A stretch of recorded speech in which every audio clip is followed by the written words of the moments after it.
All right, let's go and get started. Howdy, howdy, ladies and gentlemen. My name is Sharkinbear, and welcome back to the channel, where today we're going to be doing something a little bit different. I'm going to be doing a beginner's guide, because it's come to my realization that with the 1.0 release, we actually have a whole bunch of new people who are joining Soulstone Survivors for the very first time.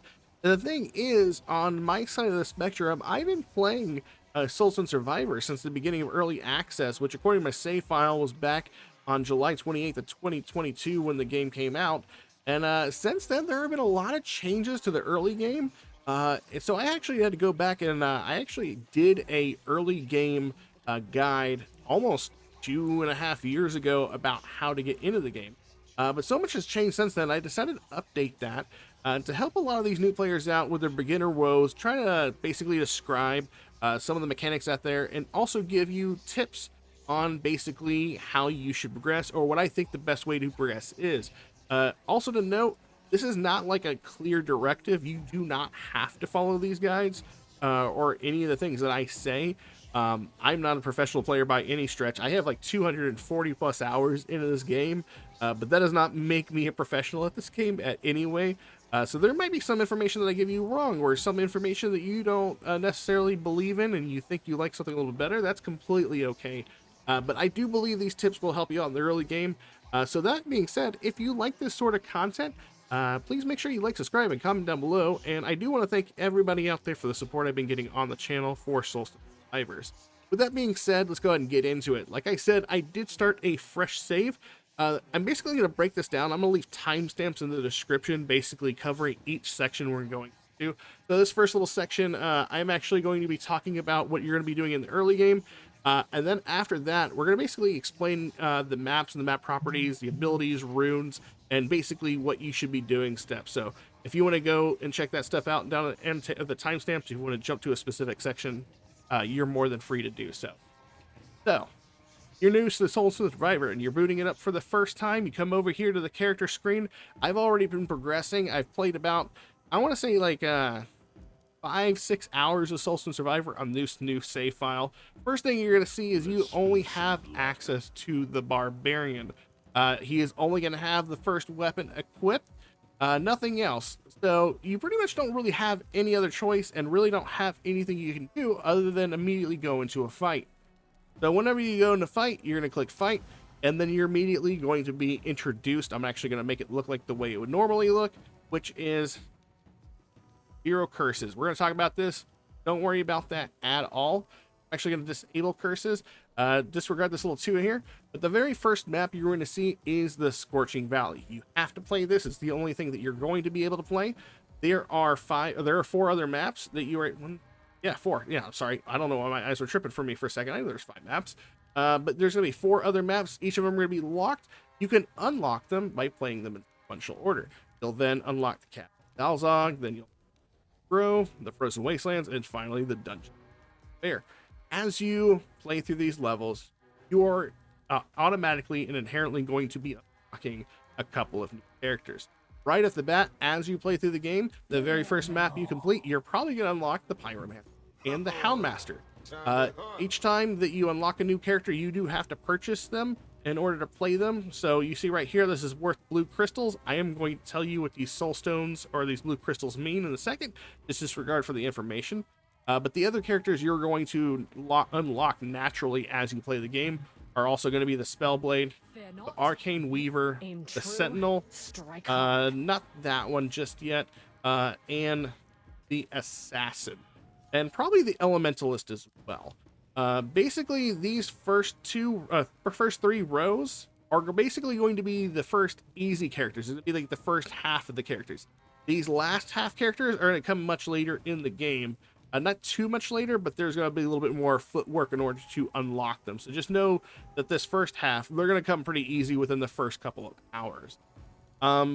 Also, whenever you're doing the levels, you're basically going to find that after the first level, whenever you go to complete it, there's going to be a blue portal for you to stand in, and that blue portal ends the match. There are also going to be 2 other portals that start appearing after you start the second and so on map, and then the first map will also show it. There's going to be a red portal and a yellow portal. The red portal is called Overlord portal, and the yellow portal is the basically the endless mode portal. In regards to the portals over here, I said before that after you complete the first level and then you complete the rest of the levels, you'll start noticing that you have two other portals to show up. It used to be there was a time requirement that you had to meet in order to make sure they showed up. I think it used to be like you had to complete a map before 13 minutes in order to make sure these showed up. I'm not entirely sure if that's the case because it's been a while since I've, struggled with the map that hard that it took me more than that. But we have two portals and our way home. The blue portal is the one that's going to take you to the end screen and basically take you back to the menu. And then we have the Overlord portal over here.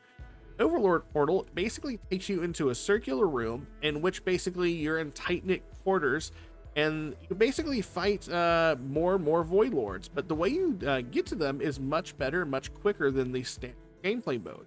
Instead, you'll actually be required to kill an X amount of elite enemies who will spawn endlessly from the walls.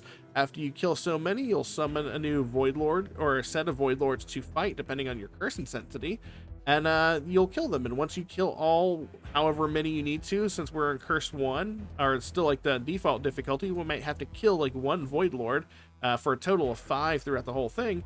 We'll then move on to Overlord 2 and Overlord 3, Overlord 4. And what makes them Overlord maps is the sense that they actually continue to scale up and get more difficult, more health, that sort of jazz. So it's just a scaling difficulty with you.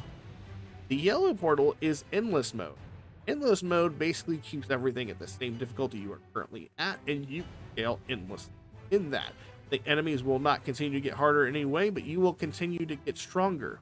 So why would you want to do any of these two modes? Well, this just one is over here if you want to see, how hard. It's basically just a relaxation mode, essentially. You want to get in there and see how strong you can make your character. And also, if you actually, I believe it is, I believe it's Endless Level 2. So you basically, whenever you go through this portal, you're going to show up on a different map. It's not going to be this map. It's not going to be the circle room we talk about in Overlord mode. It's going to be in one of the 5 maps. You'll complete it as normal. You kill the Overlord there, and once you kill all 5 or whatever your objective says to kill, you'll then go into another portal, another yellow portal, and then I'll move you on to the second map, and that might be a different map as well. As soon as you make it through your second map, you'll actually unlock the Legionnaire, and you can purchase him at the character select screen. As with Overlord over here, once you make it through the second Overlord difficulty, you then also have the ability to purchase the Chaos Walker, and that'll allow you to play as the Chaos Walker from then on out. So those are the only requirements that require you to go into Overlord and the Endless mode. I usually showcase some of my, or I used to showcase all of my new ability coverage and character coverage by going to Overlord to see how well they can scale up difficulty pretty good. But that is what those portals mean. So the next thing we're going to be discussing is curse intensity. This is actually where we're going to speak to next. As you can tell, I have all these symbols. It basically means that I've beat these maps at least a second curse intensity. This last one I beat at a level 3, and you'll understand in a minute. So basically, you're going to be gaining resources from completing these maps. It's going to be starting off as just a couple of resources, and as you increase the difficulty in the map, you'll be able to generate and get more and more that you can use for purchasing different things in the game, and you'll see that in a little bit. So at the start, after you beat the first one, or the first level for the first time, you actually can activate the first curse. And you'll see right here, it says Curse 1, 0 of 4. It gives me up to 5 options right here. All it wants me to do is collect 4. If you want to, you can activate them at the whole time. There's nothing that you actually get for having an extra curse. So if I toggle one off, you'll notice over here, it says I'm getting bonus minor Soulstones, which I'll explain in a second. Prestige, which is your character level, and then common minerals. So these are your common minerals up right here, the topaz and the copper. After you complete a map on curse intensity 1, which is what this is, you're then able to move on to curse intensity 2. Same thing with curse 2. You have a list of modifiers here you can put on your character for this level. So if I click 2 or 4 of them right there, there's still 2 options. So if I don't like Clone Army, I can turn this one off and take Captains of the Void instead and still meet the prerequisites for it. So you only have to select 4 options. As you see right here, the bonuses go up, and even so on and so forth. And as you go up in the difficulties, you'll actually get even rarer resources, which are going to come in handy because you'll need rarer resources to unlock like other things, and we'll see that in a moment. So that's a little bit explaining about what curse intent is. So now that I explained curse intensity, you'll also notice that whenever you're doing these, things are going to get a little bit harder. Like they're going to be putting modifiers on you, not specifically on you, but the enemies will have different makeups. They'll be a little bit healthier. They might even introduce new things, such as the bosses in the game might come in greater numbers. That's actually a good thing, believe it or not, but some people might be kind of overwhelmed with the fact that there's more bosses at screen at a single given time. How do we deal with that? Well, there are different ways that you can actually upgrade your character game, and I'm going to showcase that right now for you. If we go over to our character tabs, for instance, we can literally click on any of our characters. I'm going to use the Barbarian for a start. Actually, I'm going to use the Sentinel because I actually used her a little bit here at the beginning.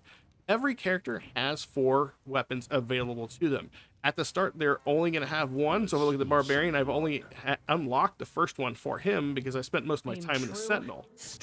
If we go ahead and click on the list here, we're going to show that each of the weapons have a little tile set here at the top, and below that are 2 icons for the weapon. You'll actually notice that they're separated into 3 categories, these skills over here: weapon skills, character skills, and general skills. A lot of these have question marks for the first time, especially this area down here. As you play the game and you complete different challenges, such as unlocking a total of 4 characters, you're going to unlock new abilities for your character. So just know over time, as you play naturally, you will unlock more skills to use. The weapon skills. Weapon skills mean that the 2 abilities right here below, for instance, this weapon right here, the Huntress Bow, these are the 2 weapon skills. These are unique to this weapon. No other weapon can use it unless you fill a specific circumstance. So just know that. So the Worn Bow uses these. This green bow that I have unlocked, the Seed Recurve bow, it unlocks 2 explosive arrows and cluster bomb. And this bow has these 2 skills, and this bow has these 2. So just know that they're unique skills to those weapons. Character skills. These skills are basically specific to the Sentinel itself. So Ricochet, Sniper Shot, and Split Shot, you'll only find on the Sentinel. And it doesn't matter which weapon you pick, they're just going to be in your ability pool for you to pick from. Now, you can find these in another character's pool only if they choose a specific rune that allows them to pull abilities that they wouldn't usually have, but we'll go into that later. I don't want to overcomplicate things further. General skills. General skills are exactly what they sound like. The Sentinel is a ranged character, so there's a variety of ranged skills here that they can use that range from poison to doom skills to arrow skills to ice skills. Anything in there that is thrown in. Now, it's not going to be every skill on the roster, but just skills that maybe a ranged character would be used. But at the same time, there's going to be some overlap. So for instance, like the Houndmaster is also a ranged character. So for instance, if I were to look at, say, Spread Shot down here, well, the Houndmaster is also a ranged user. He might also have Spread Shot because that's a general skill he might have. So just know that. But you won't find Spread Shot, for instance, on a Barbarian, though. He's a melee character, right? So he's going to have more melee-focused abilities in the same way that if I were to find another melee character, there might be something like, yeah, I think Flurry was another one that was on the Barbarian, was it not?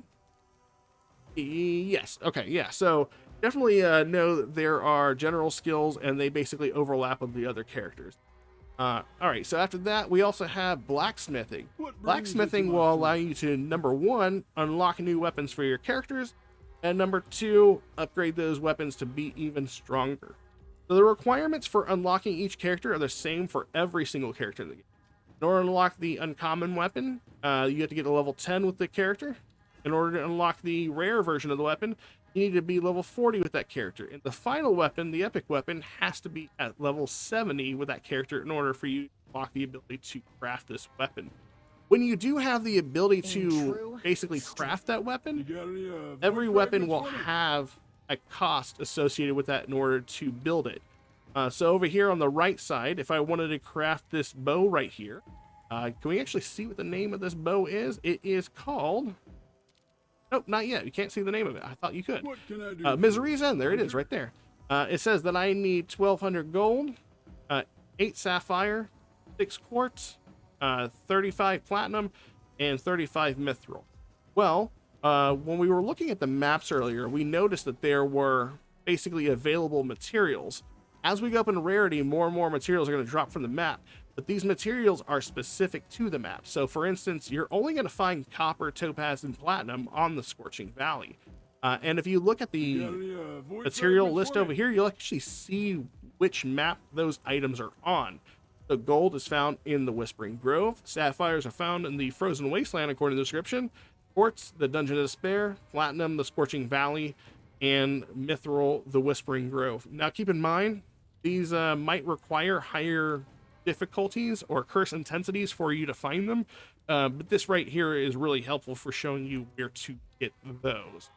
So after we talk about weapons and blacksmithing, the next thing we're going to talk about is actually the skill tree. We're going to save talking about runes for last when we're talking about this menu here in a second. And I want to show you the other place we can talk about making our characters stronger. So this is our skill tree over here. It's divided into 3 sections with a little node at the top. This top right here one is like health and armor related. This one in the top left is like area effect and like damage related, and this bottom one is more like utility thing. You can do anything from increasing the armor that your characters have to the health they all start out with, and this is a general skill tree right here in the middle. So this affects every single character, not just one. But you can even do things like increase the amount of damage that you do with skills, as well as increase your movement skills. As far as suggested skills, here are the ones that I would heavily suggest for a new player to check out if you haven't already. I know this is only 5% movement speed, but in the beginning of the game, being able to move is going to be pretty big for you. Even at 5%, it's still a lot of movement, because until you get built up in a lot of your different facets of your character, you're going to be inherently really slow.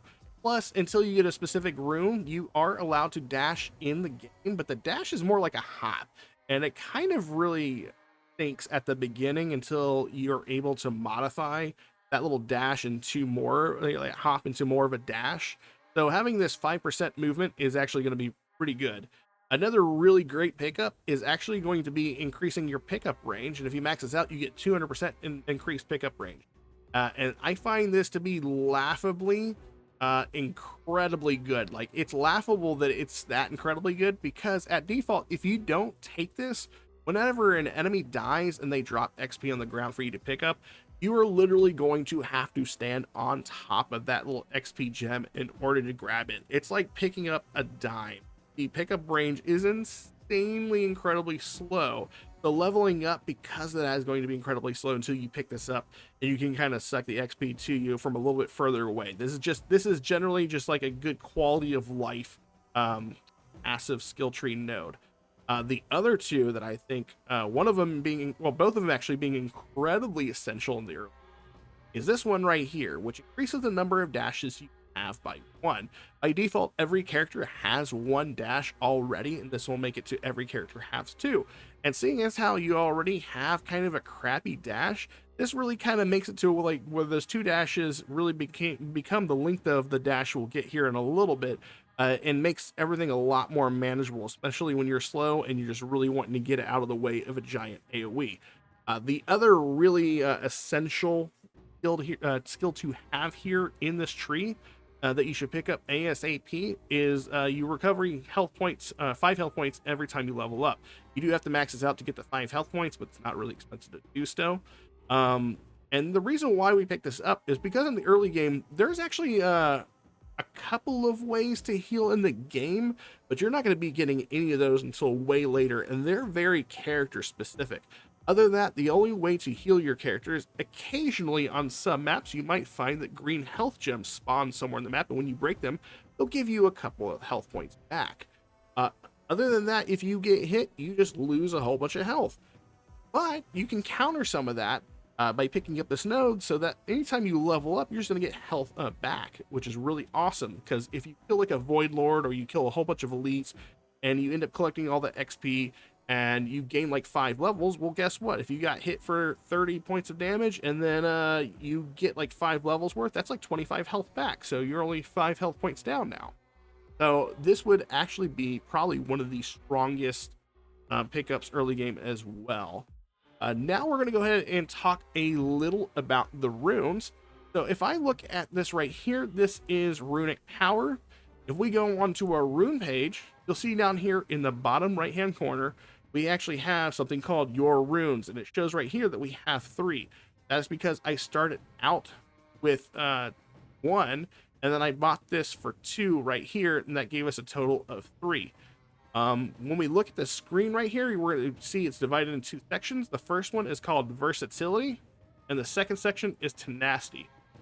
All versatility runes, when you click on them, actually cost 0 runic power, and they're going to take these 3 top slots right here. This is where your versatility runes go. The bottom row are your tenacity runes. These are the ones that actually have a cost. So if I wanted to equip something like Dash Mastery, you'll see right there below Dash Mastery, it says runic power cost 1. So if I click on this one and I equip it, it says 1 of 3. You are allowed to have 5 more points to this one, and there's a total of 10 rune points you can get. These first 5 are given to you. You have the first 1 through your character, and if we look over here through our runes and we scroll down a little bit, you can see that the other ones are based on achievements such as eliminating, was that 500,000 enemies. And then if we scroll down a little bit further, we can see that we need to complete 100% of the Overlord mode cycle 3. So we just need to make it to Overlord mode 3, which I'll talk about in a little bit. And then you can also find the other ones here by beating Curse Intensity level 6 on the Scorching Valley map. So there is that. That is explaining runes a little bit slightly here. And by default, my rune preference for the game that you should be going for is the Weapon Expert and Dash Mastery. If you've ever seen any of my other videos, you know that I have these on always. They're in every single build. Not everybody else might be using this, but I feel like these are pretty much essential for the game, and I'm going to show you how to get these. And they're probably super easy to get, so they're worth going for. The first one is Weapon Expert. The Weapon Expert rune is something that I have on 100% of the time, and we'll actually be getting that in Endless mode. The requirement for getting Weapon Expert is getting to level 70 with any character, which is super easy to do. You're not going to do it right at the start just by fighting on any map. You'll actually have to fight a little bit longer, and you can have the choice of going to Overlord mode or going into Endless mode, and I'll show you that whenever we get into a map and I beat a map. I'll show you what that looks like. And then Dash Mastery is actually gotten by completing the Curse Intensity 2 Frozen Wastelands. So when you get to Frozen Wastelands and you work the Curse Intensity, as soon as you hit level 2 and you complete it, you will immediately unlock Dash Mastery. And as soon as you get both of these, you want to equip them, and you do have to equip them by character. So we just saw me equip those on the Sentinel. If I was using the Pyromancer, for instance, the Pyromancer has her own page, so I would need to equip our Weapon Expert and also the Dash Mastery there. That is because each character has their own profile, and they don't want to mess up like a save profile that you really like for a specific character. All right, now that we've talked about how to get your characters stronger and how they unlock their abilities and runes and their skill trees, we're going to talk about the maps a little bit too, as well as what you should be doing through the curse intensities. But first and foremost, we are going to be talking about something you've probably seen pop up a little bit whenever you have maps, usually probably by accident. You may be kind of confused about what happens with it. So the first thing you're going to notice is that whenever you go to the Caves of Dalzag, the Whispering Grove, and the Frozen Wastelands, is that you might have noticed in the Caves of Dalzag, there's a guy in a cage that you can break free, and then there's like an egg symbol. You may not know what that means. Whenever the Whispering Grove, you go there, you might actually see a heart in the bottom left-hand corner and break it, and then being chased endlessly by an immortal archer. And that really stinks. And then finally, whenever we go to the Frozen Wastelands, you'll notice that there are a whole bunch of circular platforms that glow like a specific color. So what I'm going to do is basically describe to you what those are and how to complete them. So we're going to start out with the Caves of Dalzag.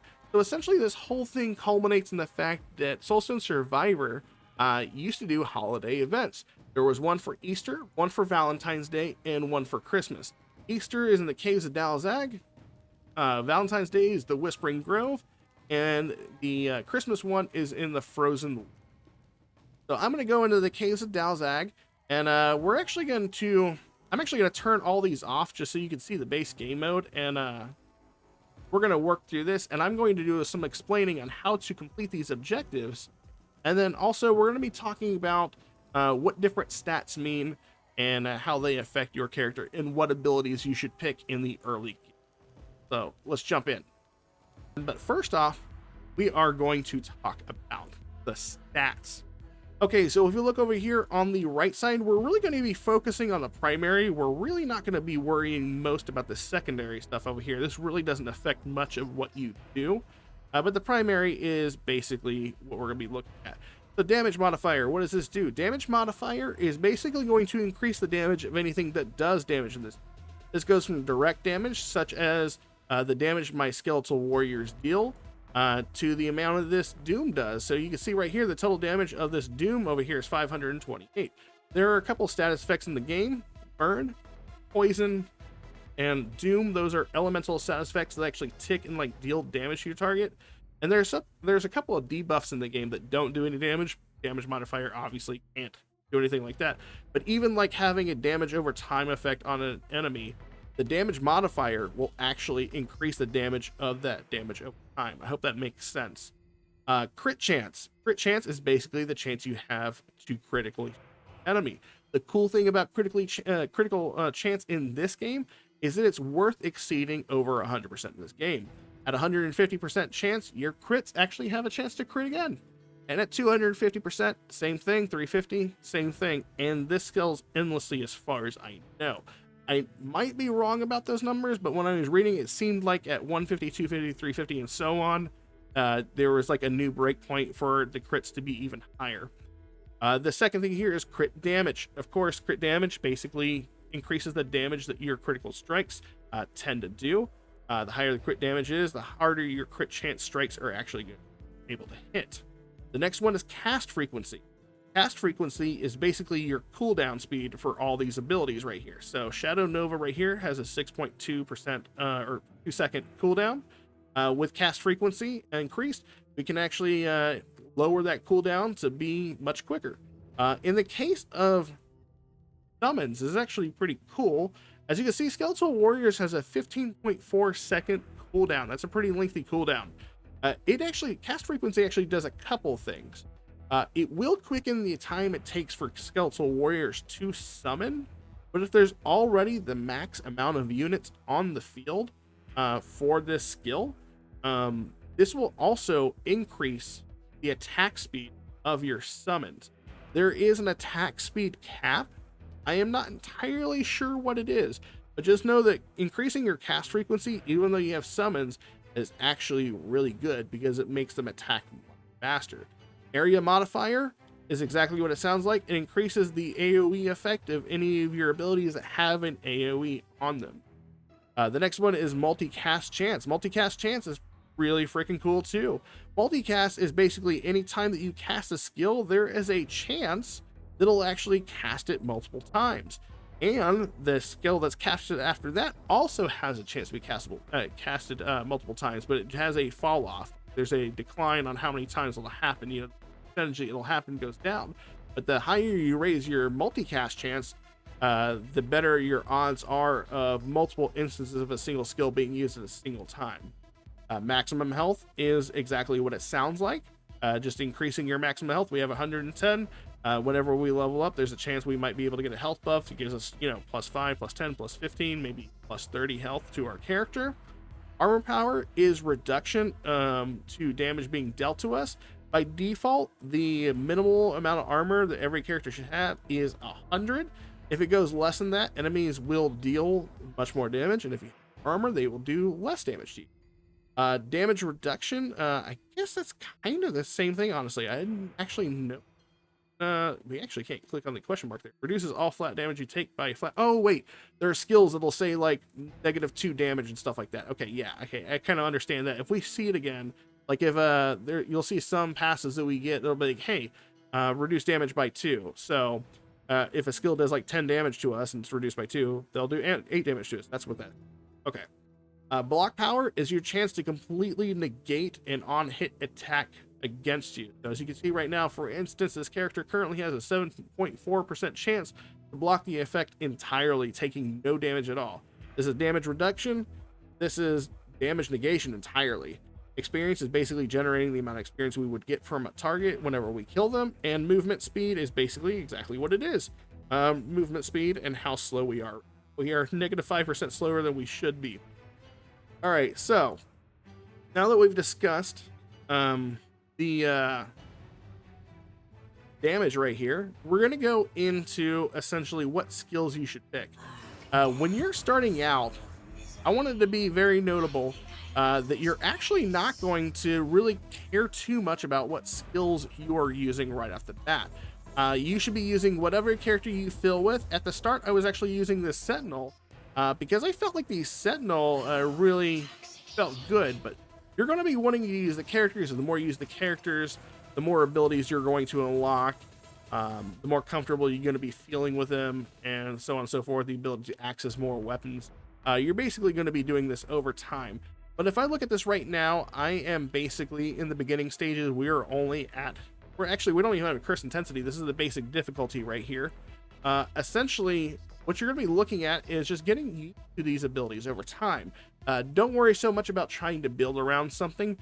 Any skill that's going to give you a status effect is immediately going to be useful, because any extra damage in the early game is going to be extremely beneficial to you. As you can see right here, we're just clearing out the enemies. They do not have a lot of health. As you can see right here, we have a skill called Multicast Chance. This one basically says that our Shadow Bolt has a 48% chance to be casted again whenever it is cast, so that's super useful. But we're here now looking at the skills. We're going to go check out how to complete the Christmas mode. Or not Christmas mode, the Easter mode. So if I go over here to the top left, we're going to see this cage. And if we stand over here, we can actually look to break this. And what we want to do is break this in order to start the Easter mode. And unfortunately for us, our character is shooting out this AoE in a different direction, but we almost have the cage broken. There we go. And now you see that right there, they dropped there's like a hologram on the ground. It dropped an egg symbol. And I'm going to go ahead and take Shadow.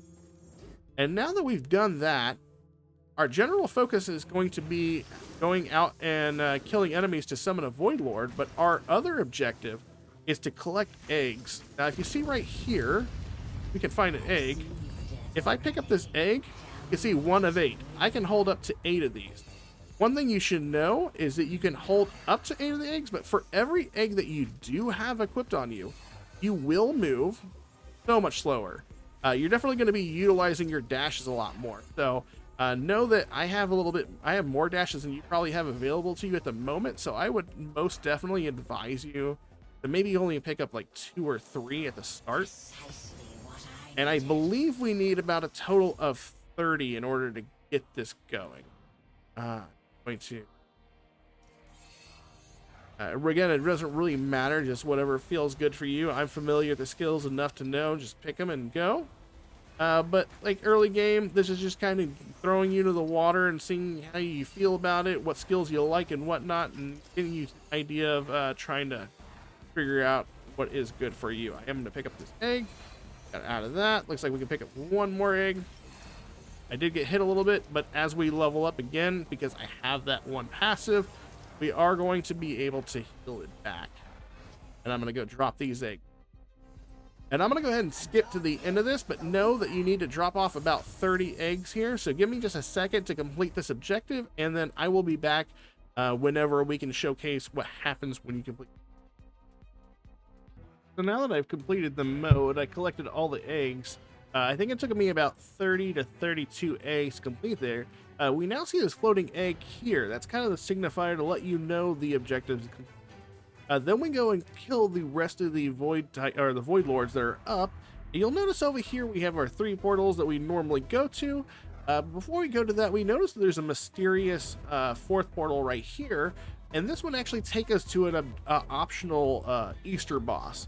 Now, I am not going to show you the boss, just so that way you can experience it for yourself for the first time. He's not really particularly hard, but these do come in 3 different difficulties. This is the base difficulty, and then there's another one at Curse Intensity 18, and then I believe there's another one at Curse Intensity 32. Anytime you complete any of these bosses, at a curse intensity, you will get a new skill as well as an achievement associated with it. If you are strong enough and you can actually do this at maximum curse intensity, you'll actually knock out all 3 skills and achievements at one time. So that is pretty cool. Anyways, that is a look at how you complete Easter event. For Valentine's, they released their own event, and essentially that one revolved around being Grove. I am not going to showcase the whole thing because this doesn't result in a boss fight with us having to go to a different arena like the other ones, but it is worth showcasing. So if we go into the bottom left hand of the map right over here, we will find that there is a heart in the ground. This heart will exist for about 2 minutes according to the wiki, and you have about 2 minutes to break it. It doesn't take very much to break it, FYI, but after 2 minutes, if you have not bothered with it, it does remove it from the game, so you do not have to worry about triggering this event at all afterward. You need to pick up all this XP because apparently my little AoE is not doing the job that I would like it to do. Hopefully we can get like a damaging ability because our minions are not going to attack that heart at all. But once we kill this heart right in front of us, I actually want to pick up like a good aim skill. Let's go with Shadow Bolt. There we go. We're going to aim this at the heart, and once we do, we're actually going to summon ourselves an archer, and he is going to target us. He is not going to like us very much. It looks like my Shadow Bolt really isn't even going to attack this. It's kind of crappy. Yeah, this immortal archer, he's going to be literally annoying us for the rest of this run. But we actually need him in order to basically break some objectives that will show up on the map. So let's wait for this to break ever so slightly. We're almost there. Just break. There we go. Now we're going to see this green, or this pink highlighted predicted attack, whatever you want to, telegraph. That's the word I'm looking for. We see that telegraphed attack aimed at us. That is basically the archer. And you heard that he showed up by a little ding. I'm not entirely sure if you heard that, but like that was the ding showing that he's there. And he will be with us for the rest of the fight until we complete the objective. At around the 2 minute mark, we're going to hear another ding, and that is basically going to be the signifier for these. Oh, looks like one's already here. Hold on. There we go. So there was a heart pedestal right there if you did not see it. And basically that heart pedestal, they do pop up around the map at different intervals. So there should be another one around the map somewhere. And they do spawn in slowly, and you can tell by the audio cue when they spawn in. Earlier, most of them spawned over here at the start. Let's see if there's another one. Picked up skeleton. Is there another one over here? It looks like they do kind of randomly spawn, so you do kind of have to wander the map, hoping to find them. But essentially what you're going to do is you're going to keep... Oh, there was another one. There goes the ding. See if we can find where this pedestal was. Is it over here? Oh, there's one right there. So essentially what we need to do is we need to get the archer closer to us, and we need to make sure that her telegraphed attack hits this. And I believe, unfortunately, because there's some trees in the way, maybe her attack didn't hit. So let's kind of lead her over here for a second. We are taking some hits over here. I am going to take Magic Missile. Oh, we got another one that just showed up right over there, so that's good. I'm just going to show it over here. Alright, she broke that one. And you need to break a total of 8 of them in order for this event to be over. Once you've broken 8 of them, that is the complete event. You don't have to go to any other boss or whatever. Just make sure that you can destroy 8 different pedestals using the archer, and the archer will disappear and you're able to complete the run as it. I'm not going to bother worry about completing this map, mostly because that's the end of it, and we're going to go ahead and skip on to the Christmas event. So for the Christmas event, they actually have one going on in the Frozen Wasteland. And the Frozen Wasteland is probably one of the most apparent events in the game, but it might be confusing right at the start. So whenever we kill a Void Lord, anytime you've killed a Void Lord in the past, you might have noticed that they kind of drop in a order. Whenever you kill the first Void Lord, it always shows up. It always drops a red crystal, a Soulstone. Then the second one always drops a blue Soulstone. The third one, a yellow Soulstone. The fourth one dropping a green, and the final one dropping purple. Well, on this map, there is a platform color corresponding with each color. In order to make it to the optional boss, we will have to kill a Void Lord while standing on these platforms. Now, here's where I'm a little bit iffy on that one, and I don't want to attempt it right now, but I believe you might have to kill the Void Lord itself on the platform. We'll see whether or not that actually works with this build, because my minions might actually spawn it off of there. But basically, whenever you complete the objective, killing the Void Lord on the said platform, it will light up. Once you've killed the first boss on the red platform, then you'll go to the second one, blue platform, you'll kill the boss on that one, so on and so forth, in that color corresponding order with red, blue, yellow, purple. Once you've completed all 5 platforms, there will be a portal that will spawn just south of us. That'll take you to the optional boss room, where you will once again have to fight an optional boss. So there are 2 optional bosses, one for the Easter event and one for the Christmas event. And then just like the Christmas and the Valentines, these do come in 3 different difficulties. There's the base difficulty, curse intensity 18, and curse intensity 32. And if you for each intensity complete this at, get an achievement that corresponds with it, as well as a new ability for your general skill. So I am going to go ahead and complete this one, just so you what it looks like whenever it is done. Or take Shadow Warp. And we will wait until 30 more enemies are dead, and then we'll kill our first Void Lord. It'd be really cool if he spawned. Okay, so he's gonna spawn like right next to the platform. Let's find out together if we have to kill him on the platform or not. I'm gonna stand right here. Oh, he is on the platform with us. Okay.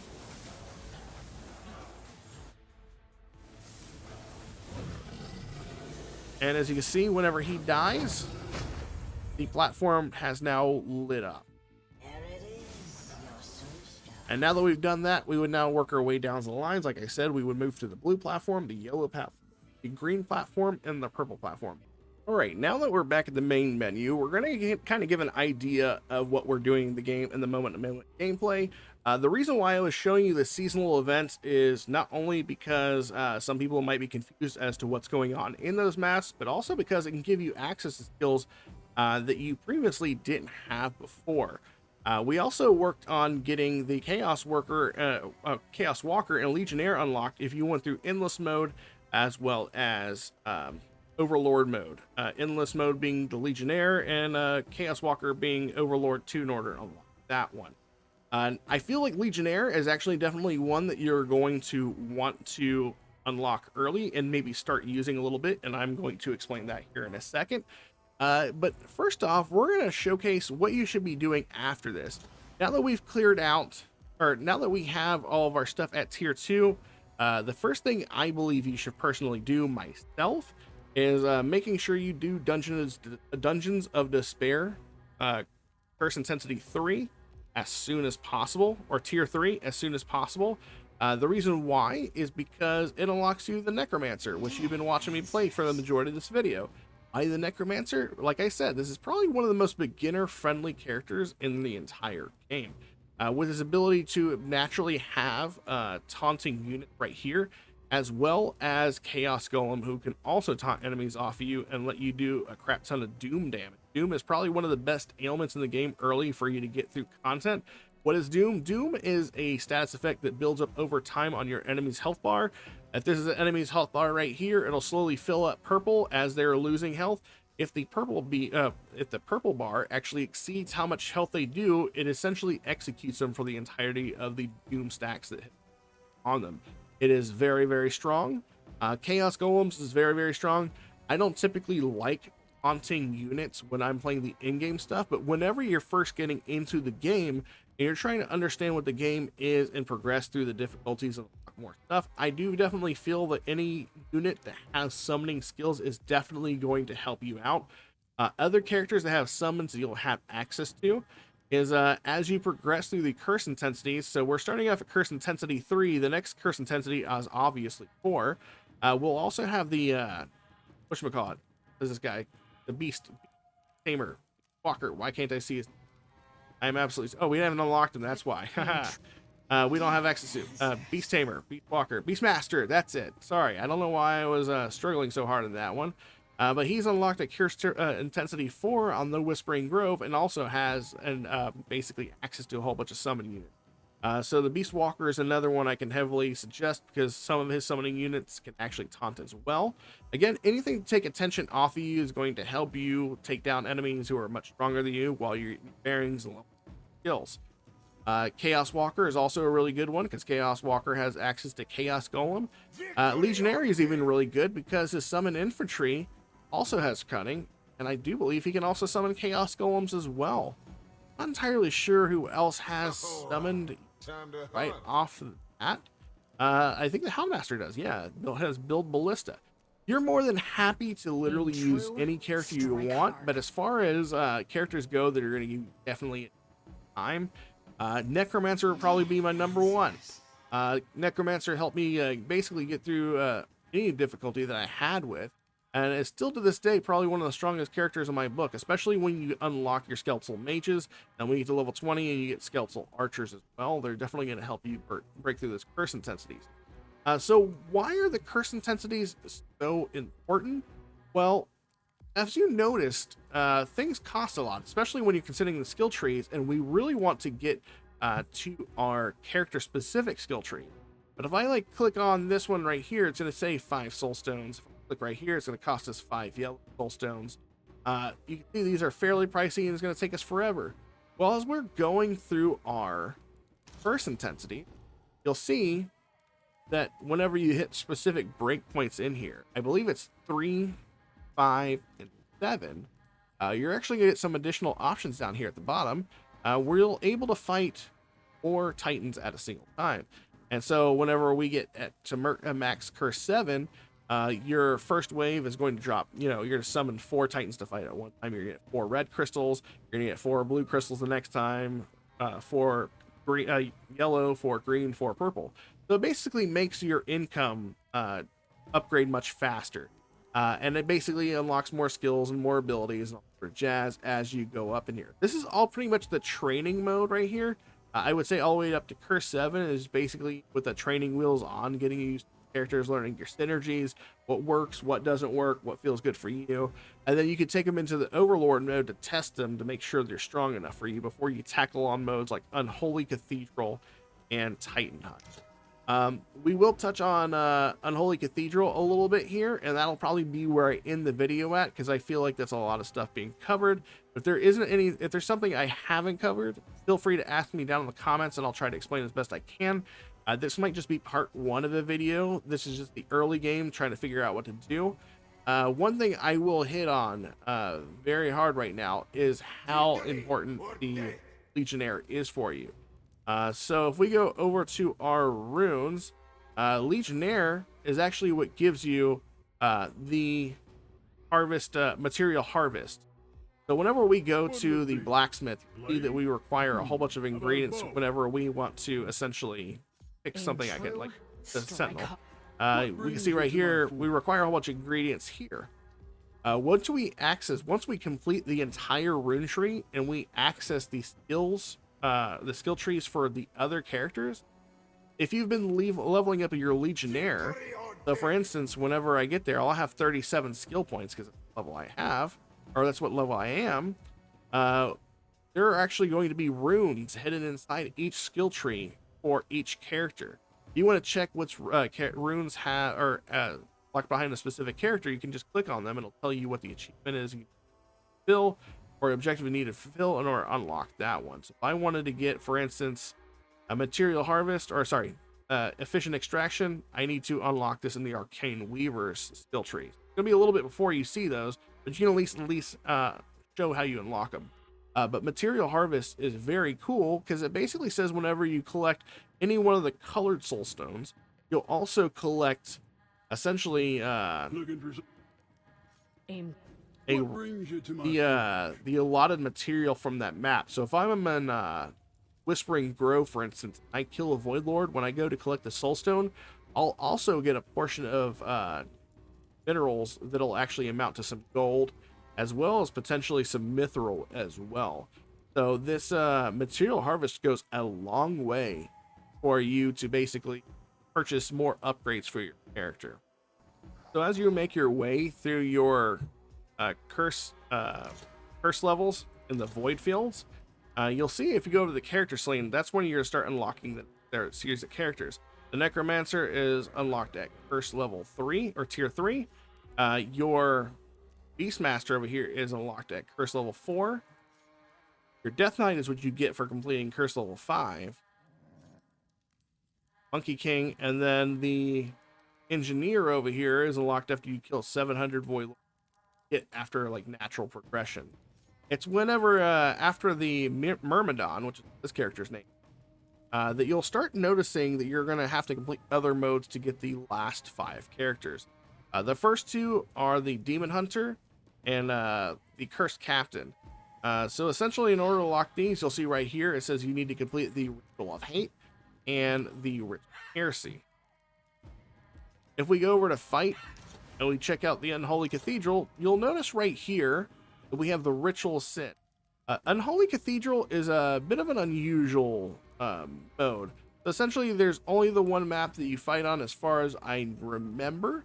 And essentially, the way this works is you select any character you want to play as, they drop you on a map, and you have to complete a series of waves. I can't remember exactly how many of it is, but it's essentially like, you fight until the first, whenever you're in the void fields, you have to kill like one lord, then kill a whole bunch of enemies, kill another lord, kill a whole bunch of enemies, kill another lord, and you do that 5 times until the end of the match.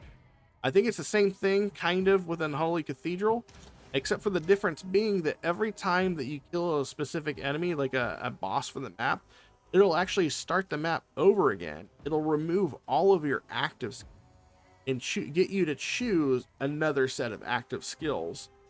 It's basically their way of kind of making you kind of think on your feet and pick and choose wisely what skills mix and match. It is definitely a mode that helps you learn your synergies and what abilities work best together. It's definitely not my favorite mode, but it is an interesting mode to say the least, and definitely one worth trying out. And if you want to unlock the Demon Hunter and the Cursed Captain, you most definitely have to do it.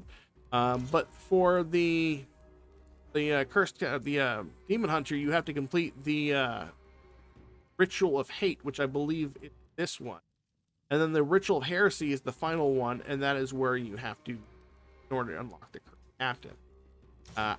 In order to unlock this one, looks like you have to do the Ritual of Sin, and the Ritual of Sin is just the first map. So in order to unlock Titan Hunt, you just have to complete the first level of Unholy Cathedral, and then you have access to Titan Hunt. As far as the last 2 characters, the Machinist and the Samurai here, I can't tell you what those ones are. Hold on a second. Let's see. We got the Sigil of Vileness and the Sigil of Wickedness. If I swap over to my others, we can tell which one is bad.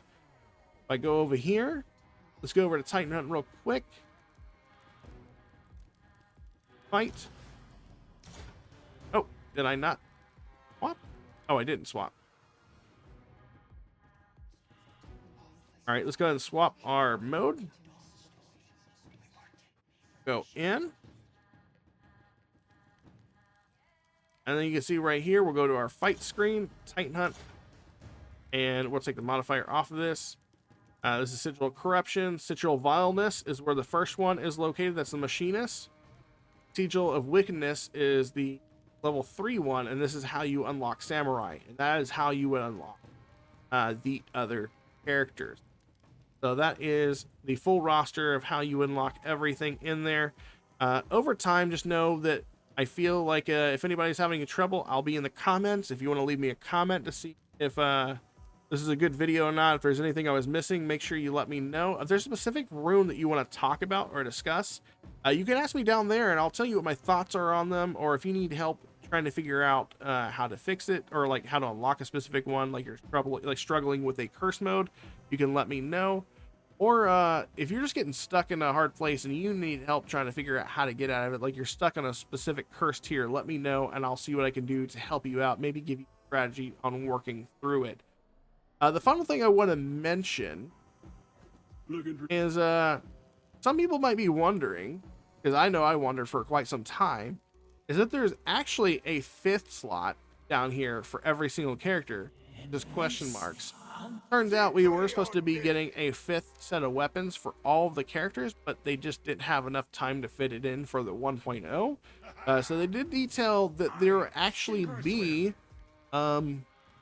legendary weapons to come in the near future. So that's pretty exciting. I'm very happy about it. But that will be it for me at this video. I hope this was helpful to some of you guys. If it wasn't, if there's something I missed and you think I did a terrible job or you think it could have been explained better, let me know down below and I will try to see what I can do about making that a little bit better for you guys. I apologize for this mess. I try to have it as organized as I could and kind of work you through what the do's and don'ts, or the basically the suggestions are for how to get through the early days of Soul Survivor. That being said, if you like this content, it was helpful to you, make sure you like and subscribe. Any comments down below, let me know what you think. Really helps me out as it lets me tune in to figure out what I did wrong or what I can improve here on the channel. But until next time, you guys take care, and I will catch you all later.